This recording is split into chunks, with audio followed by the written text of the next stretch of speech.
stunningly beautiful day at Beaumaris on Anglesey.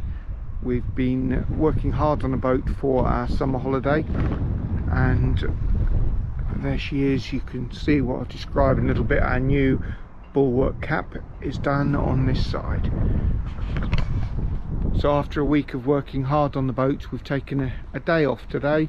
We're going to go and do a little bit of the Anglesey coastal walk at Red Wharf Bay towards Penmon Point later. But this is a quick video to update you on some of the work that we've been doing. Saw so many boats on YouTube with problems with the compression post, so we took ours out while everything else was being stripped out, and in fact the post itself was in great condition.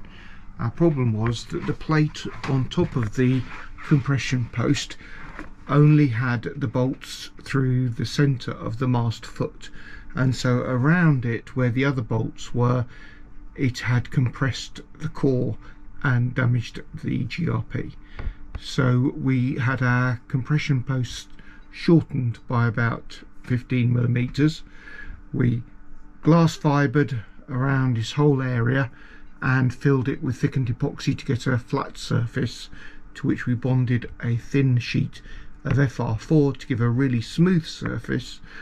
Then 10mm of stainless steel, which is now through bolted 6 places through the mast foot, with the compression post being bolted through the middle too. So the whole of that deck is now much more rigid. Above the deck we added some extra fiberglass on top of the mast foot. We also, each of the holes was through drilled extra large, filled with thickened epoxy, and then re-drilled for the bolts. So whilst there is a solid wood core at that point, it was in really good condition and is now protected. There's no way water can get at it.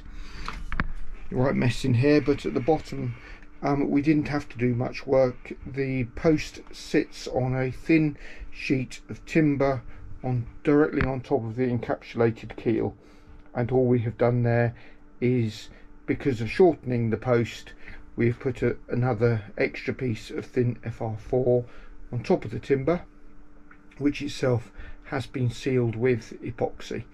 So absolutely totally sound post and fixings, and that now feels really solid. So that's one of the big jobs that we've been doing. Today we've got a day off boat work, as we're both feeling very stiff, so Jane is doing an even more important job for our latest great niece, Elma. Yeah, you can't see Elma yet, but Elma will come. This is the very deep bilge underneath our motor compartment where the diesel engine used to fill up this space. It was very deep. We couldn't reach the bottom, and a couple of times I've nearly got stuck when I've been reaching down to get something that had fallen in. So we've put some timber to fill up about 40 centimeters of height, resting on thickened epoxy. The timber was all coated with penetrating epoxy first, and now we have filled the whole void with epoxy expanding foam. We're just letting that cure, then we're putting a epoxy coated timber lid on it and fiberglassing that in really solidly, so that should we damage that bit of keel, and water's not going to come into the boat. Another job we've been doing here is, this is a new thrust bulkhead.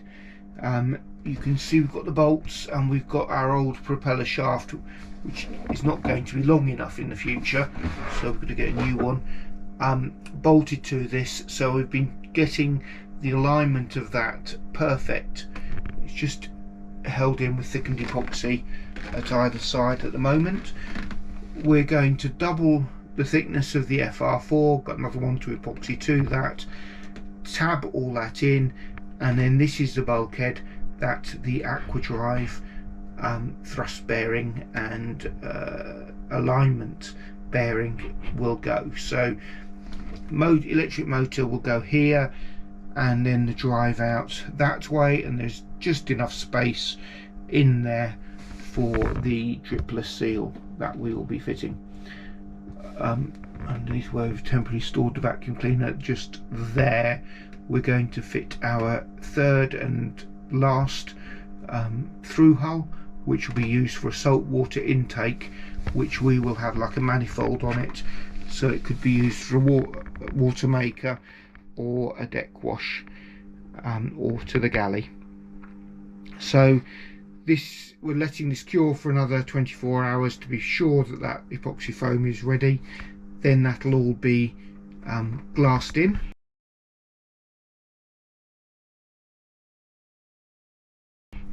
And we will glass down from the thrust bearing. We're going to put a little sort of bulkhead in there, so that right down, you can't see it, but right down there, that will all be filled up as well, so that we can one day end up putting a cofferdam around using the thrust bearing, so that all the skin fittings and the stern tube are all enclosed in a cofferdam that extends up above the waterline. Any leaks, any failure there, and the boat won't sink. Okay, I think that's the main jobs we've been doing inside. Let's have a look outside. And outside here you can see a partially finished job. We have got the rubber cap fitted on the aluminium strip as our final bulwark cover on the port side. On the starboard side we've got the aluminium strip, which we painted and have screwed and sikaflexed to the hull.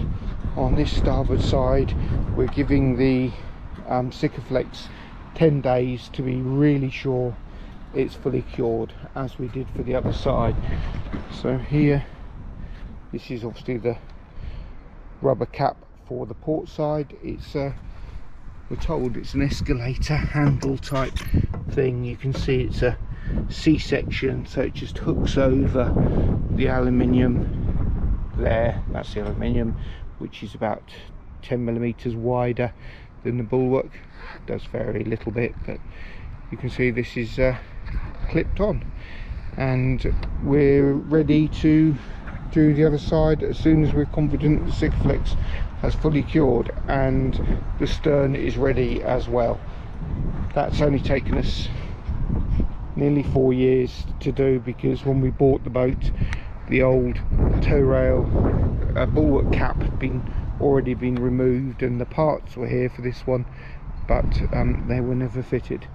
Another job we've had done by Keith from Anglesey Fabrications is we now have 4 new legs on our boat cradle with metal straps to stop them falling outwards, and we've made Dyneema on the old mizzen turnbuckles to stop them falling that way. They're on a swivel there, and we've gone high. I know a couple of people were concerned about having a rubber pad on the GRP rather than on the anti-fouling, but the boat feels so much more secure in this when we get some of the major storms coming through, which we often get here in the Menai Strait. So very pleased with that. Keith at Anglesey Fabrications did another repair for us. Over the spring somebody had knocked our mizzen mast off its stands, and the top had been badly split and damaged. So Keith has fitted a new aluminium sleeve around the outside of the top of the mast, and made sure that the masthead fits into it beautifully using the original bolts that are bent there. So that's fantastic. We have delayed putting the mizzen mast up.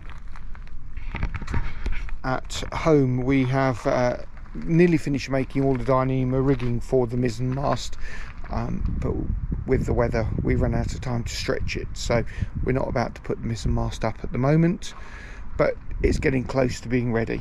Thanks for watching. Please like, subscribe and leave comments on our very, very slow progress and lack of videos. We will possibly try to do better. Meantime, this is where we're at. Take care. Bye.